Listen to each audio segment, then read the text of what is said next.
What if I told you that behind the walls of the big house there once lived an enslaved woman who was used until the very last day of her life? Her story is not found in schoolbooks, but it carries the weight of the slave quarters, the whipping post, the lash, and the invisible chains that still echo in our society. This video is not only about the past of slavery in Brazil, it is about memory, resistance, and about how those scars remain alive in every injustice, in every silence. Stay until the end, because knowing this story means giving a voice to those who never had the chance to speak. And it is also a step toward breaking the chains that still bind us today. She did not know that this would be the last day she would ever see her homeland. The sun was high when armed men invaded the village, breaking the silence with screams, chaos, and fire. The cold iron chains soon wrapped around her wrists, and the feeling of freedom was torn away once and for all. She was young, strong, full of life, but now she was reduced to just another piece of human merchandise among so many others. Despair overwhelmed her as she realized she would be taken far away to an unknown fate, marked by the word that would come to define her existence: slavery. The crossing on the slave ship was a torment that seemed endless. The dark, damp hold was cramped, with no space to move the body, only enough to breathe the bare minimum. The iron chains kept everyone bound, side by side, as if they were disposable objects. The air, heavy with pain and fear, was pierced by the sound of shackles clashing against the wood. Many did not survive the diseases, the hunger, the despair. Each death was a cruel relief for those who remained, but also a reminder that no one was safe. The overseer's whip imposed silence, and the moans of the night mixed with the rocking of the sea. When the ship finally arrived at the port, the torment did not end. On the contrary, it was only beginning. Men and women were taken to the market, displayed like cattle before the plantation masters who inspected muscles, teeth, and eyes, as if they were simple goods. The humiliation was profound. There were no names there, only numbers and prices. She was sold to a large plantation, where the big house rose as a symbol of power, and the slave quarters hid like a prison for those who sustained with sweat and blood the luxury of the elite. Stepping onto the plantation for the first time, her eyes filled with fear. The big house gleamed in the distance, illuminated and protected, while the slave quarters reeked of crowded bodies, pain, and resignation. The whipping post, set in the yard, showed everyone what awaited those who dared to disobey. The pillory, erected as a monument of oppression, reminded all that the lash was always waiting. Every space had its purpose: the slave quarters for resting in chains, the sugarcane field for forced labor, the whipping post for punishment, and the big house as a reminder of a forbidden, unreachable world. The first days were of absolute shock. Everything was new, cruel, and merciless. The overseer walked with a vigilant gaze, whip always in hand, ready to impose obedience. The plantation master dictated the rules as if he owned not only the land, but also the very lives of each enslaved person. The young woman soon understood that there was no space for dreams, only for survival. Each sunrise announced another battle against exhaustion, hunger, and pain. In the slave quarters, she met other enslaved women. Some had already lost children torn from their arms and sold to other plantations. Others carried deep scars from punishments etched on their bodies and souls. They all had one thing in common: the silence forced by the fear of the whipping post and the torment of the night. Their bonds were marked by solidarity, but also by the constant terror that any gesture could be punished. The word freedom seemed distant, almost impossible to imagine. And yet, it was that dream that kept many of them alive.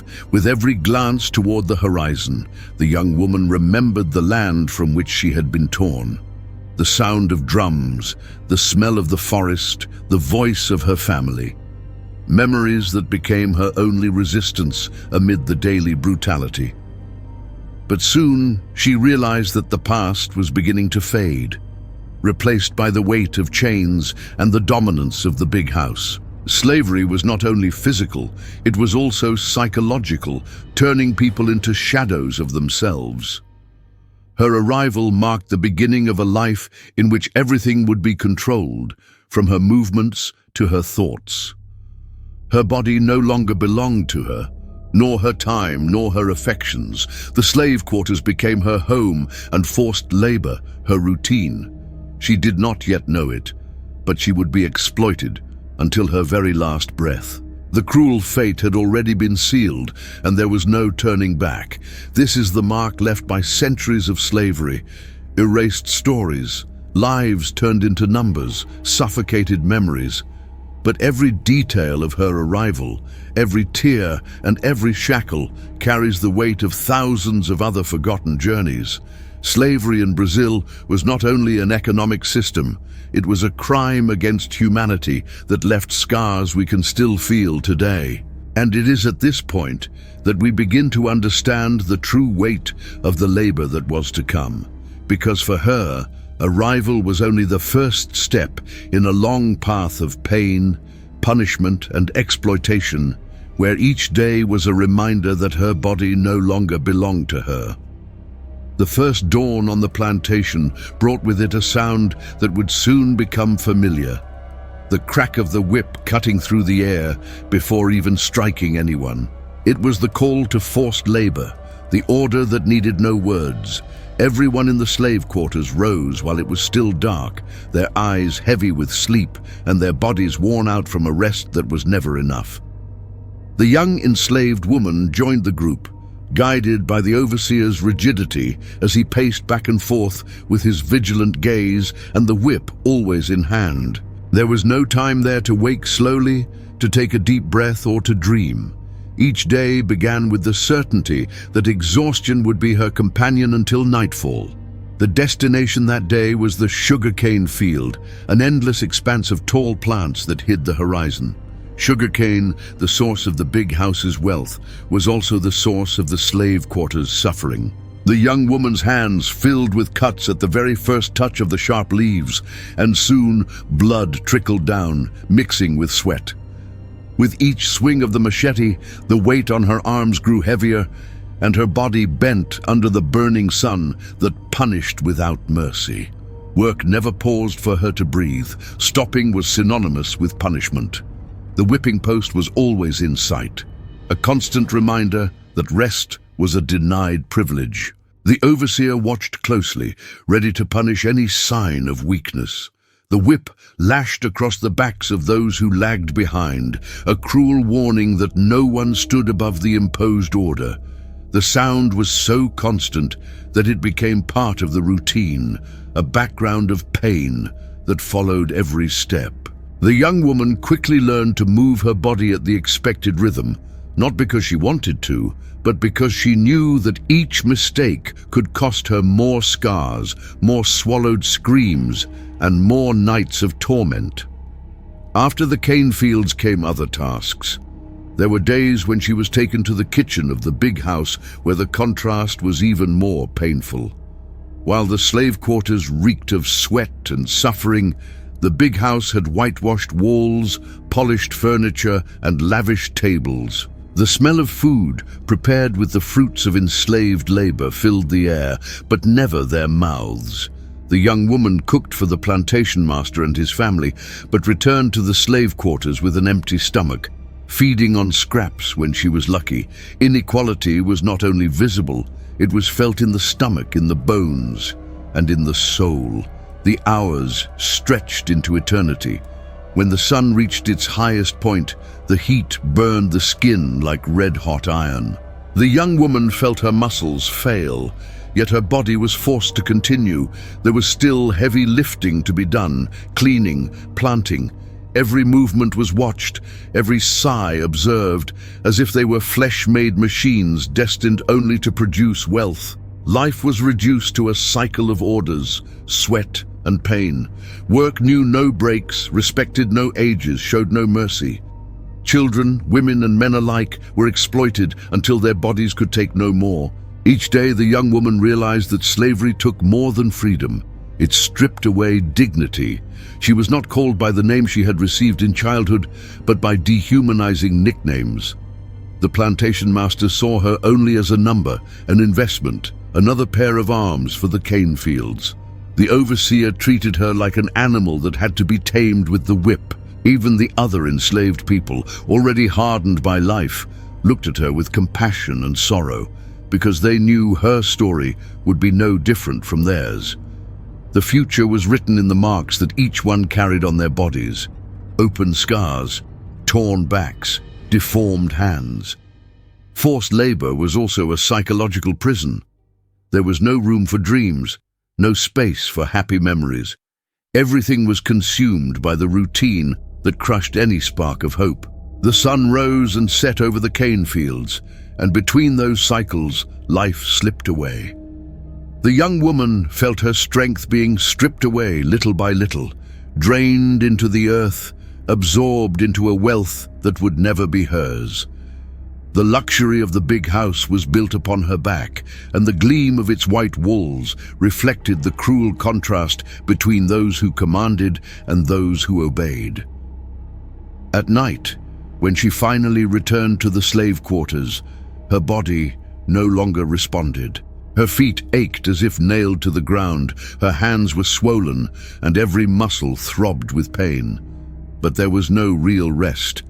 The space was small, suffocating, packed with bodies, and filled with shackles that kept alive the echoes of oppression. The torment of the night approached, and the young woman knew that even after so many hours of labor, the darkness would bring with it new horrors. The weight of labor was more than physical, it was spiritual. Day after day, she felt that something of herself was being lost, and yet, within her, a flame insisted on staying lit, a flame made of memories, of voices from the past, of a silent longing for freedom. Perhaps it was this flame that kept her from completely collapsing, even when the whip tore her skin and exhaustion nearly made her fall. Forced labor molded her body like iron beaten in the fire. Each mark was a reminder that she was alive, but also that she was treated as property. The plantation master saw only profit in her. The overseer saw discipline, but she, in silence, still saw herself as human, even if no one else did. That silent resistance was her most powerful act, even if hidden in the corners of the slave quarters. And it was in this environment of pain and exploitation that she discovered the torment did not end with the setting of the sun. If the day was marked by the whip and the post, the night was marked by other horrors, even more cruel and silent. When the sun sank behind the cane fields, many would believe that rest had finally come. But for those living in the slave quarters, night did not bring relief, but another kind of suffering. Bodies, already exhausted from forced labor, barely had the strength to lie down on the packed dirt floor, yet minds knew the torment of the night was still to come. The darkness hid cruel secrets that history tried to silence, but that marked the lives of thousands of enslaved women. It was then that the overseer, obeying the plantation master's orders, would walk into the slave quarters to choose who would be taken to the big house. The sound of shackles dragging on the floor mixed with the muffled cries of women who already knew what awaited them. The forbidden room, locked with 7 keys, was not a place of rest, but of violence. There, the master's absolute power revealed itself in the most inhuman way possible. The whip that punished during the day gave way to the darkness and silence that enforced submission at night. The young, enslaved woman we follow knew there was no way to escape. When the overseer pointed at her, her heart raced, but her feet were forced to move. Inside the big house, the torch-lit corridors revealed a world she would never have: painted walls, polished furniture, rugs that muffled footsteps. But for her, none of it was a sign of wealth or beauty. It was only the path leading her to the torment of the night, where her dignity would be stripped away without mercy. The forbidden room was a dark space, with heavy doors and small windows. It felt like a prison, even without visible shackles. There, words held no value, screams had no echo, and silence was the only allowed response. Tears streamed down her face as she tried to cling to memories of her homeland, to the distant sound of African drums that once filled her childhood. But those memories seemed to fade each night as she was reduced to a voiceless body, an object of forced pleasure, a life with no choice. In the slave quarters, the other women waited in silence, knowing they could be next. There was a shared pain, a collective mourning that bound them together. The torment of the night was no secret, but it was not a subject of conversation either.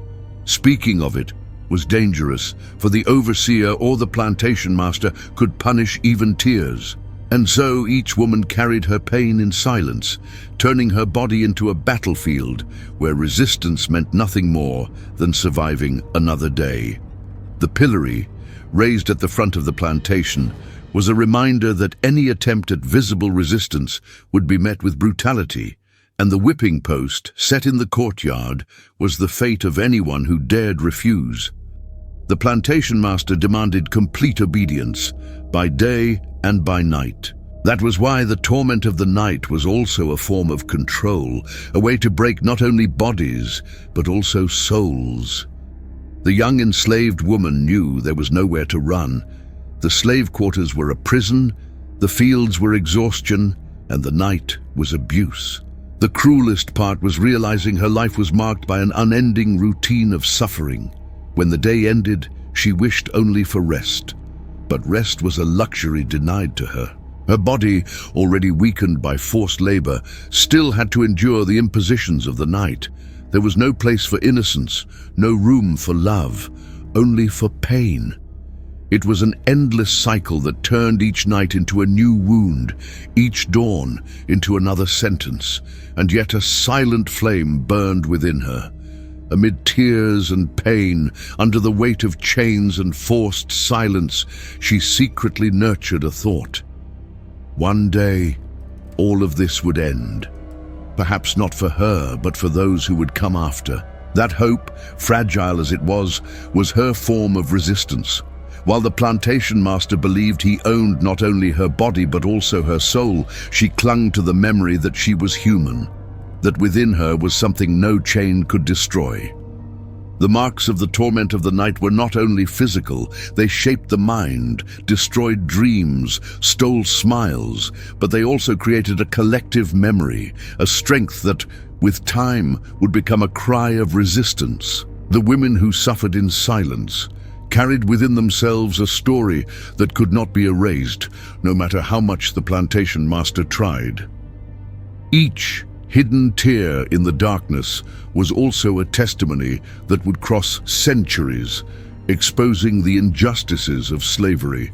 For the young enslaved woman, the night was the most feared moment of the day, and at the same time, it was when she most felt the need to resist in silence. Each torment endured was also a form of survival, because surviving in that reality was already an act of rebellion. Even if her body was exploited, her soul clung to the longing for freedom, even distant, even unattainable. And so the nights on the plantation passed, among invisible chains, closed doors, and forced silences. The torment of the night was a prison within a prison, a pain without witnesses, but with scars that would never be forgotten. It was proof that slavery did not end with the setting of the sun, but continued every moment, stealing not only bodies, but also hope. But time does not forgive, and years of exploitation would demand their price. The young woman's body would begin to feel the weight of the days, the nights, the punishments. The marks of slavery would not remain only in her soul, but would be carved into her skin, her bones, every step she took. Time, which for some means maturity and harvest, for her came to mean wear, accumulated pain, and a body that bent before old age arrived. The forced labor in the cane fields consumed her strength as one drinks water in the desert, without haste, yet relentlessly. The hands that once wove memories and caresses became rough, cracked, wounded. The sun branded her skin like burning iron, and the rain, when it came, did not wash away the memories, but only spread the salt of her wounds. The crack of the whip no longer made her flinch as before, but that was not courage. It was fatigue. The body learns to wait for pain when it repeats for years. Still, each blow left a trail, and each trail was a line in a story written by force. The shackles bore a weight that went beyond the metal. They were not only rings around her ankles, they were days that would not pass, nights that would not end. Walking in chains became a habit, like wearing a tight shoe and forgetting what it was like to walk barefoot on the soil of childhood. The grinding of iron blended with her bones, and her body responded with a deep fatigue, a weariness that claimed not only the muscles, but also the soul. In the slave quarters, the air grew heavier with each passing year. Her back ached relentlessly, and sleep, when it came, carried the bitter taste of the torment of the night, which could return at any moment. The scars were maps of a territory conquered by violence. There were thin marks from the whip, bruises that never completely faded, white scars that recalled the whipping post and the pillory where humiliation had an audience. In each mark, a memory. In each memory, an imposed silence. She knew her body was being used to its limits, and that there was no truce. Even her hair seemed to age faster, as if its roots carried the weight of a lost land and of a life stolen by a force called slavery. Her calloused feet carried the cartography of the path between the cane field, the courtyard, the kitchen of the big house, and the door of the slave quarters. The coming and going had the cruel rhythm of the overseer's command, whose blade-like gaze cut through any attempt at pause. The plantation master, seated on the porch, watched from afar as the labor spun like a mill, fed by people turned into instruments. In that world, people had value only as long as they produced. When the body failed, there was no rest. There was replacement. What aged was traded, sold, discarded. To be property meant to be a thing, and a thing does not feel, or so they wanted to believe. As the years passed, her breathing grew short. A stubborn cough arrived with the dawn, like a sick rooster announcing the day. Her muscles begged for a truce, but slavery does not negotiate with pain. Hunger at times thinned her face, and the cold of dawn in the slave quarters made her joints ache as if they remembered every blow received. On rainy days, the mud weighed on her legs. On dry days, dust entered her eyes and throat, scratching her from within. She aged quickly, at the speed of centuries compressed into a single body. Memory suffered as well. There were recollections she protected like embers under ashes. Her mother's voice, the smell of the river, the laughter of someone she might never see again. But there were memories that time, allied with exhaustion, dissolved like wind scattering seeds. Names of places, faces of friends, songs that once rocked her childhood. When she tried to hum softly, the overseer ordered her to be silent. And so, the song became a thread of voice inside her, kept in the only space they could not steal, the depths of her consciousness. Her face, marked, had lost the urgency of youth and gained a sad serenity. The wrinkles told of too much sun, too many nights, too many blows, and yet there was a dim flame in her eyes that would not go out. Perhaps it was the kind of resistance that is not proclaimed in speeches, but persists in small gestures, sharing a piece of bread, helping someone who fell, hiding a scrap of faith, whispering care. That silent resistance kept alive the fragments of humanity that stubbornly survived beneath orders and invisible chains. Her body, however, demanded a toll for every step. Pain in her knees arrived, her back complained with every burden, her hands trembled at the end of the day. At times her sight darkened, and she had to stop for a moment until the world returned to place. In those instants, the fear of fainting in the field outweighed the shame. Anyone who collapsed was dragged to the whipping post or given water by force. not out of compassion, but to return to work. The logic was singular: produce. The big house needed sugar, flour, service. Life in the slave quarters was the discrete mechanism that sustained every banquet, every festivity, every immaculate white garment. Over the years, even the night changed color. The darkness that once brought terror became at times a rare pause. There was still the fear of being called, the risk of the forbidden room, but there were also nights when exhaustion outweighed everything. She fell asleep with her eyes open, her hands still aching, her thoughts unfinished. On those nights, she dreamed little and breathed shallowly. Even sleep seemed conditioned to the rules of the plantation. When a fever appeared, she tried to hide it. She had learned that sickness was treated as guilt, as though falling ill were disobedience. She walked more slowly but firmly. Some noticed. A companion in the slave quarters shared with her an herbal infusion, the secret of women who healed with what the earth gave. The fever broke, but left a weariness clinging to her bones. And then she realized it was not just illness, it was time. The sum of all the hours of forced labor, all the punishments, all the swallowed silences. There were days when blurred vision made her miscut the cane. The overseer snarled and the whip cracked through the air as a warning. She took a deep breath, steadied her body, and forced the correct motion, because in that place one learned to survive within a rhythm without music. Other times, her body begged for water, and instinctively she touched her lips with her tongue to trick her thirst. Her empty stomach conversed with her racing heart, and both told her it was time to stop. But stopping was not in the permitted vocabulary. The years also brought a bitter wisdom, recognizing in the master's gaze the arithmetic of cruelty. She sensed the moment she ceased to be young and became only useful, and she foresaw the instant when in their eyes she would be deemed spent. The word hurt more than the pillory, because it voiced aloud what had always been hidden.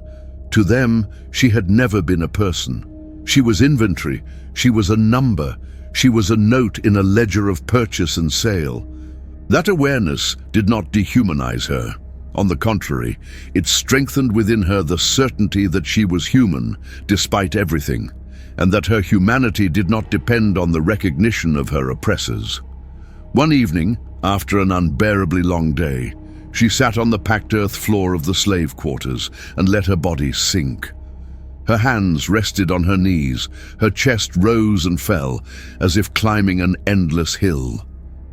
In the distance she heard a low song, almost a secret rising from another woman. It was ancient and new at the same time, as though remembering and inventing. The melody traveled through the dark room and touched her ear, reminding her that memory is a kind of freedom that needs no passport.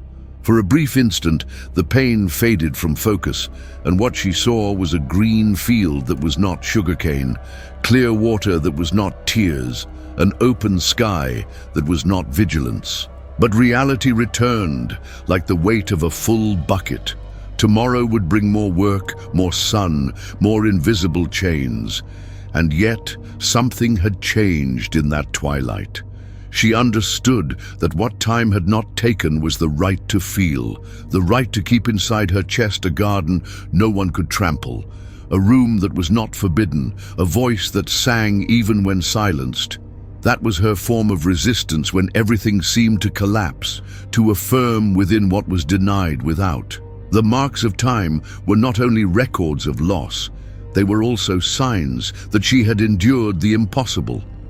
Her body bore the evidence, scars, pain, weariness, but her soul, though wounded, remained whole in its persistence. And when the dawn blew cold through the slave quarters, she sensed the limit was near, not as surrender but as truth. No body can withstand the machine of slavery forever. What would come next was the final confrontation between their demands and the little strength she still had left. And it is precisely there that the story narrows, when time, allied with iron, sun, and salt, turns the body into an exhausted field. Because the next day, which would dawn like so many others, carried with it the question no one in the big house wanted to hear. What happens when property can no longer produce? That is how we open the path to the next chapter, where we will see how she was used until the very last day of her life, and how the plantation responded when her body at last demanded rest. The years had left deep marks on her body. Every scar told a story of whips, posts, and shackles. Every wrinkle was more than the mark of time. It was proof that she had survived impossible days, but now her strength had reached its limit. The body, once vigorous, no longer obeyed commands. Her hands trembled when holding the hoe, her feet faltered in the mud of the cane fields, and a dry cough kept her from breathing deeply. Still, there was no rest. In the logic of the big house, as long as there was a breath of life, there would be exploitation. On days when she could not keep up with the others cutting cane, she was given tasks that seemed lighter only in appearance.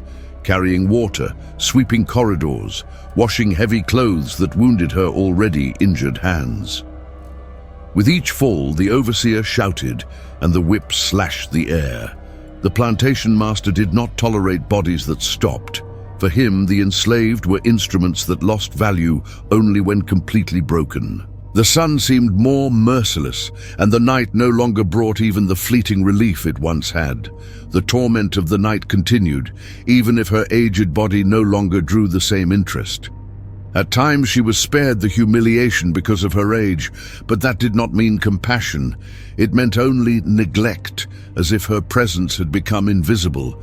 Invisible, yet still forced to work.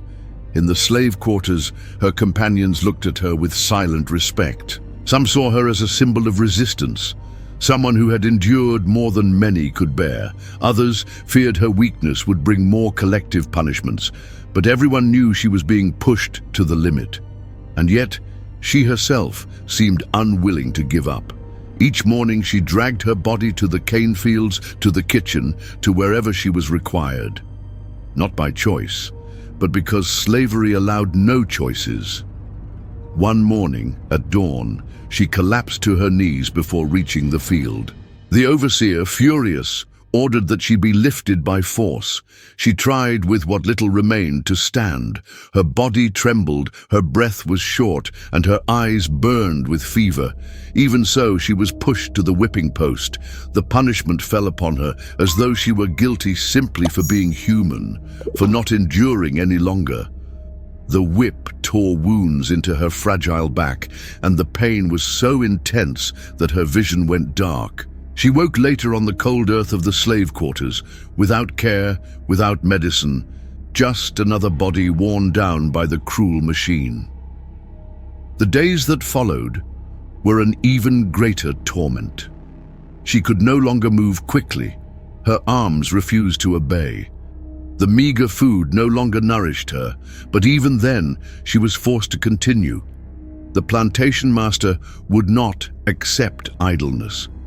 To him, every enslaved person was an investment, and every investment had to yield until the very last day. And so she was pushed into small tasks, repetitive but painful, carrying firewood, lighting stoves, cleaning corners of the big house that few ever noticed. No rest, no reprieve. Death did not come suddenly.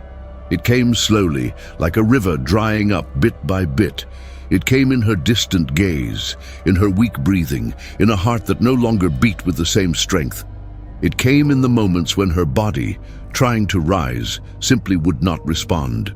It came in the silent certainty that there would be no farewell, no mourning. Because in the logic of the plantation, when an enslaved person died, it was not a life lost, it was a tool discarded. On the day her body finally gave out, there was no wake, there was no prayer, no tears were allowed. She was taken out of the slave quarters in haste, buried in a shallow grave, without a name, without a cross, without a recorded memory. For the big house, she was simply another one gone, For those in the slave quarters, she was another invisible wound, another imposed silence. But within every gaze that had known her, the memory of her resistance until the very last day remained engraved. She had been used to the very limit of her strength until her final breath, exploited as merchandise, discarded as an object, forgotten as a human being. But the truth is that her story did not end there. Because every scar she carried, every tear she shed, every night of torment she survived became part of a collective memory that could not be erased. Her life, even erased by oppression, became a symbol of all those who were reduced to numbers, but who never ceased to be human. And it is at this point that we begin to realize, though the big house erased her death, it could not erase her legacy. Because in the whispered stories of the slave quarters, in the memories kept in silence, she remained alive. And her memory would become fuel for those who dared to flee, for those who built quilombos, for those who dreamed of abolition, and for those who, centuries later, would still fight against structural racism and the invisible chains of the present. Her death did not erase her story. On the contrary, it became a silent memory passed from mouth to mouth inside the slave quarters. Every companion in captivity carried in their eyes the testimony of her life. Every simple gesture became remembrance. Because in slavery to remember was to resist. By sharing what she had lived, by recalling her scars, the other women grew stronger. Memory was not only remembrance, it was a weapon against the forgetting the big house tried to impose. The marks she left were not only in the back, torn by the whip, or in the hands wounded by forced labor. They were in the courage to keep walking even when her body could no longer endure, in the resistant silence before the overseer, in the inner flame no chain could extinguish. And that flame spread. Those who lived by her side began to tell her story as though it were the story of all. She was no longer just one enslaved woman, she was the symbol of thousands. And so her memory reached the quilombos, where those who fled found refuge. There, around the fire, names and stories were preserved. Each quilombo was more than physical shelter. It was a space of cultural rebuilding, where drums, songs, and beliefs were reborn. The echo of her life resounded in those places as a reminder that struggle was possible. In the quilombos, pain was transformed into resistance, and resistance fed the dream of freedom. Memory was also preserved in the work songs, in the whispers sung between one row of sugarcane and the next. Song, forbidden by the plantation master, emerged as a secret code, as a breath of humanity. It was in those verses that they spoke of those who had gone, those who had resisted, those who still dreamed of freedom. The young enslaved woman who had been used until her very last day also lived in those songs, remembered as part of a greater chain, the invisible chain linking past, present, and future. Abolition was not a gift granted by the powerful, but the result of centuries of struggle, escape, uprisings, and resistance. She did not live to see that day, but her life was inscribed in every step taken toward freedom. For every quilombo formed, every child who learned to sing in secret, every body that endured the whipping post and the pillory, carried with it the memory of those who could not make it to the end. Her memory, added to so many others, became fuel so that slavery would one day be officially broken. But it was not only about legal liberation. True resistance was preserving culture, language, faith, and identity in the midst of erasure. It was continuing to believe that life had value even when treated as property. It was keeping alive the flame that a people cannot be reduced to merchandise. That was the greatest victory, not allowing slavery to destroy the essence of humanity. In Brazil, many of these stories were silenced, but there were always those who preserved them. In communities, in families, in gatherings of faith, the names forgotten by official history were whispered as precious secrets. Her life became an example. Even exploited until the end, she had not been defeated. Because to live and resist under the weight of chains was already a form of victory. This memory crossed centuries. It became the root of cultural resistance movements such as capoeira, samba, and Afro-Brazilian spiritual practices. Each gesture, each drumbeat was a way of saying, "We are alive, despite it all." The life of the enslaved woman who died without a name gained new names in every body that danced, in every voice that sang, in every hand that struck the drum. Culture became a territory of freedom when the physical land was denied.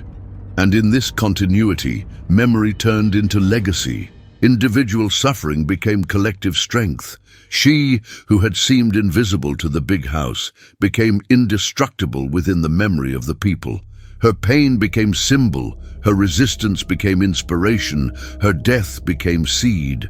And seeds, even when buried in dry soil, always find a way to sprout. In remembering her, we remember them all. In remembering them all, we create a bond between past and present.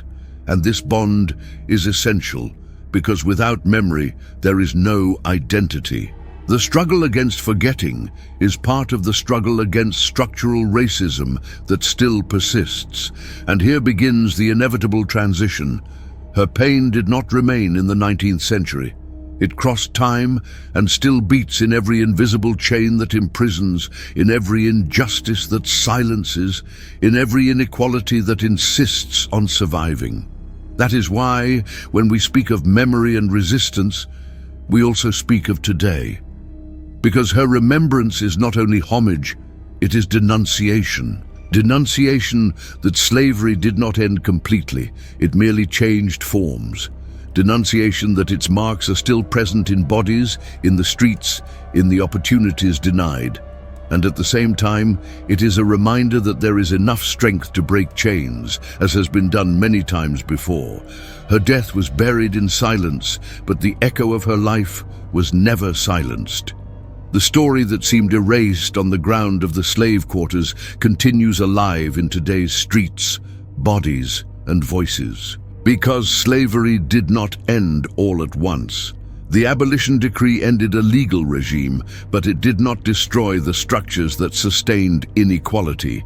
The big house and the slave quarters were demolished in stone and wood, but they remained standing in the imagination, in social division, in unequal opportunities. What she endured did not stay in the past. It became collective scars that crossed centuries.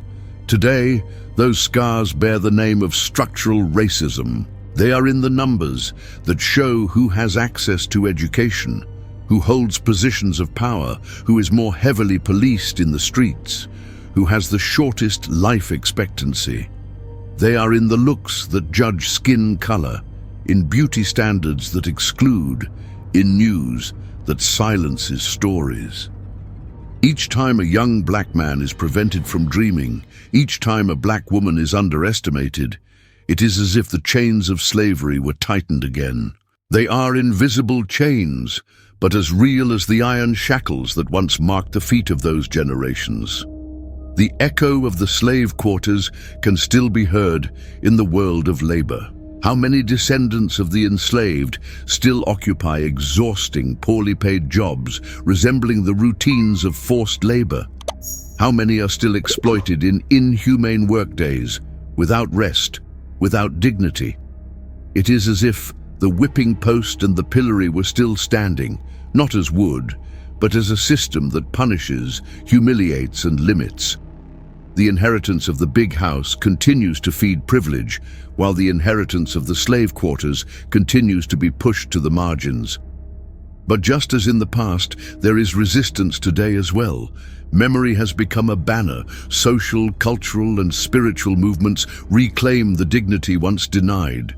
The quilombos ceased to be only a place of refuge and became a symbol of identity. In quilombola communities, in the outskirts, in groups that affirm Afro-descendant culture, her voice continues alive. Each time a drum resonates, each time a child learns about their roots, each time a black woman lifts her head and says, "I am." It is as if the story of the enslaved woman who was used until the very last day of her life had found continuity. The invisible chains also manifest in healthcare, where many still suffer from unequal treatment. They are in the justice system, where skin color weighs more than evidence. They are in the media, which often portrays through stereotypes instead of showing with humanity. They are in politics, where representation is still scarce. The echo of the past is revealed in every space where equality has yet to arrive.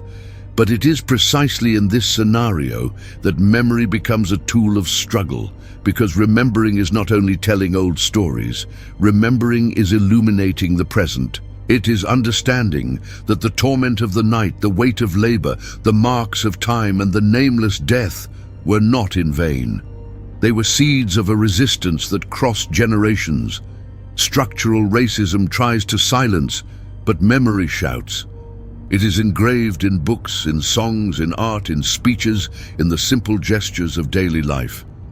Memory becomes a political act, a path of transformation. And when we look at the present, we realize that the echo of the past can also be heard in the fight for self-esteem, for the valuing of black identity, for the breaking of the standards imposed by the big house. The curly hair, once repressed, is now a crown of pride. The skin color once used as a mark of exclusion is now celebrated as a symbol of beauty. This change did not happen on its own. It was born from centuries of resistance, from the memory of every woman like her who, even used until her very last day, left behind an invisible yet powerful legacy. The schools that now tell the true history, the artists who denounce inequality, the leaders who raise banners of justice, all are children of that memory. Her life, forgotten in a shallow grave, blooms in the collective cry for equality. Because slavery tried to erase names, but it could not erase voices. And those voices echo louder than whips. In the present, to resist is also to build narratives, to build spaces, to build opportunities. It is to refuse the imposed place and to reclaim the rightful one. It is to look back not with resignation but with purpose. Her memory is a beacon that lights today's struggle. Because if yesterday the body was used until death, today memory is used to generate life, awareness, transformation. The echo in the present is a call to action. It is not enough to feel compassion for the past. There must be responsibility in the present. Every injustice repeated, every silence maintained, every indifference is a way of keeping the chains locked. But every act of justice, every word of truth, every gesture of solidarity is a way of breaking them. And so, what once seemed only the story of an anonymous woman becomes the story of all. She was exploited until her last day, but her echo remains alive. It is in the steps of those who march for equality, in the hands of those who raise flags of freedom, in the voices that refuse silence. It is in every modern quilombo, in every classroom that teaches the truth, in every community that refuses to be forgotten. Slavery left deep scars, but memory transformed those scars into symbols of struggle. Her echo compels us to look at the present and ask, which chains have yet to be broken? This question leads us to the end of this narrative, but not to the end of the struggle, because the next step is ours. The story we have just walked through is not only about an enslaved woman who was used until the very last day of her life. It is, in truth, a mirror reflecting the pain, the struggle, and the resistance of thousands who lived under the chains of slavery. Every detail, from the crossing on the slave ship to the whipping post, from the lash to the torment of the night, from the slave quarters to the nameless grave, shows the cruelty of a system that tried to turn people into things, lives into merchandise, dreams into dust. but it also shows something greater, the strength of resistance. Because even under shackles, there was memory. Even before the pillory, there was solidarity.